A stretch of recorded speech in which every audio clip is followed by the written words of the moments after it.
நான் வந்து 30 ஆண்டுகளாக இங்கே பணிபுரிஞ்சுக்கிட்டு இருக்கிறேன்னு உங்ககிட்ட சொன்னேனே, நீங்கள் என்ன ஒரு கேள்வி கேட்டீங்கன்னா இந்த 30 ஆண்டுகளில் நீங்கள் எத்தனையோ பாடல்கள் எழுதியிருப்பீங்க. உங்கள் மனதுக்கு பிடித்த பாடல் இந்த நிறுவனத்தில் நீங்கள் எழுதினது எது அப்படின்னு நீங்கள் என்ன கேட்டீங்கன்னா, நான் இந்த குழந்தையின் தெய்வம் படத்தில் நான் நன்றி சொல்வேன் என் கண்களுக்கு உன்னை என்னருகே கொண்டு வந்ததற்குன்னு ஒரு பாட்டு எழுதியிருப்பேன். நம்ம விஸ்வநாதன் சார் தான் மியூசிக்கு. அதில் அவருடைய ஹம்மிங் கூட இருக்கும். அது நீங்கள் ஒரு தமிழ் புலவர், தமிழ் பேராசிரியர், அது நல்ல இலக்கிய நயத்தோட உள்ள பாட்டு. எனக்கும் ரொம்ப திருப்தியான பாட்டு. அது அந்த படமும் பெரிய வெற்றி படம். பஞ்சு சார் தான், கிருஷ்ணமஞ்சு சார் தான் டைரக்ட் பண்ணாங்க. அது ரொம்ப இந்த ஸ்தாபனத்தில் நான் எழுதின பாட்டில் எனக்கு, அதாவது பாட்டு எழுதுறதுங்கிறது உங்களுக்கு தெரியும், பலருடைய திருப்திக்கு பல காரியங்கள் நாம் செய்கிறோம். பலருடைய திருப்தியும் தவிர என்னுடைய திருப்தியும் அமைஞ்ச பாட்டு இது. நன்றி சொல்வேன் கண்களுக்கு உன்னை என்னருகே கொண்டு வந்ததற்கு. நான் நன்றி சொல்வேன் என் கண்களுக்கு உன்னை என்னருகே கொண்டு வந்ததற்கு. நான் நன்றி சொல்ல சொல்ல நானும் மெல்ல மெல்ல என்னை மறப்பதென்ன.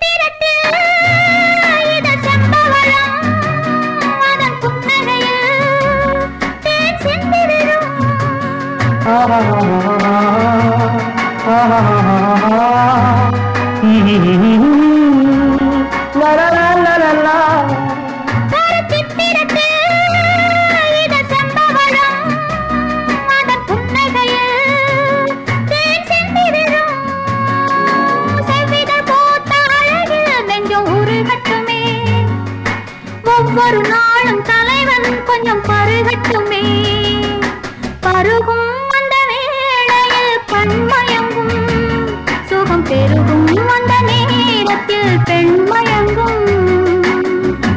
நான் நன்றி சொல்வேன் என் கண்களுக்கு உன்னை என்னருகே கொண்டு வந்ததற்கு. நான் நன்றி சொல்ல சொல்ல நானும் மெல்ல மெல்ல என்னை மறப்பதென்ன.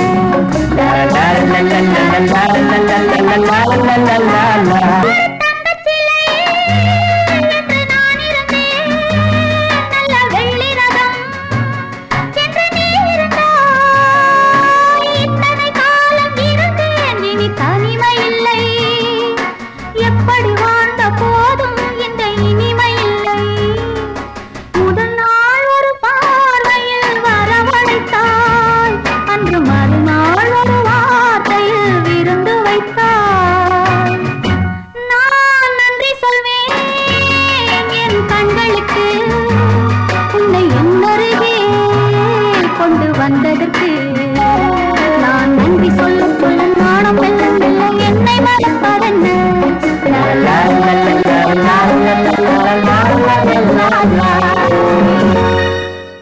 ஞாயிறு என்பது கண்ணாக, திங்கள் என்பது பெண்ணாக, செவ்வாய் கோவை பழமாக சேர்ந்தே நடந்தது அழகா.